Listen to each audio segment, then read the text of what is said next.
আলহামদুলিল্লাহ, সমস্ত প্রশংসা কেবলমাত্র ওই মহান রবের পাকে দরবারে লাখ কোটি শুকরিয়া আদায় করি। জয় বলি আলহামদুলিল্লাহ।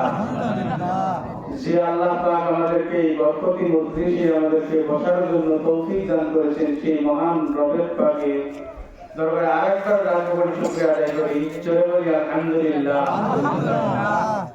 যে আল্লাহ পাক আমাদেরকে সুস্থ রেখে আমাদেরকে বিভিন্ন দুনিয়াবী কাজ থেকে আমাদেরকে পৃথক করে আমাদেরকে এই মজলিসে বসার জন্য তৌফিক দান করেছে, সেই মহান রবের দরবারে আরেকবার লাখ কোটি শুকরিয়া আদায় করি। জোরে করি আলহামদুলিল্লাহ। জোরে জোরে শুকরিয়া আদায় করি গলায় গাওয়াতে, যে আল্লাহ পাক আমাদেরকে সুস্থ রেখেছেন। আলহামদুলিল্লাহ রাব্বিল আলামিন। সমস্ত প্রশংসা কেবলমাত্র এই রব্বুল আলামিনের জন্য আদায় করতে হবে। এই মানুষকে যদি খুশি করার জন্য আপনি শুকরিয়া করেন, সেই শুকরিয়া করে মানুষ খুশি হবে, কিন্তু রব খুশি হবে না। রব যদি খুশি না হয়, মানুষকে খুশি করে লাভ হবে কখনোই লাভ নাই, ওই মানুষ পর্যন্ত কি থেকে যাবে। আমাদেরকে শুকরিয়া আদায় করতে হবে ওই রবের সন্তুষ্টি অর্জনের জন্য। খালি মুখে আলহামদুলিল্লাহ বলে, খাওয়া দাওয়া শেষ করে আলহামদুলিল্লাহ বলে ছেড়ে দিয়ে শুকরিয়া আদায় হবে না।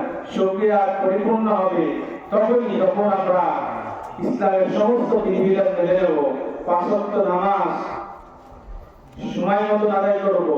যখনই আযান পড়ে যাবে নামাজের জন্য অস্থিরতা কাজ করবে, কিন্তু আযান শুনি কিন্তু কাজ ছেড়ে আসতে পারি না, কাজ থেকে বিরত হতে পারি না। কিন্তু তাহলে আমি দাবি করি মুসলমান, তাহলে কেমন ভাবে মুসলমান হবা? মুসলমান হইতে হলে তার মধ্যে প্রথম নমুনা থাকবে, তার দ্বারা নামাজ কাজা করা অসম্ভব, কষ্ট হবে নামাজ ছেড়ে দিলে।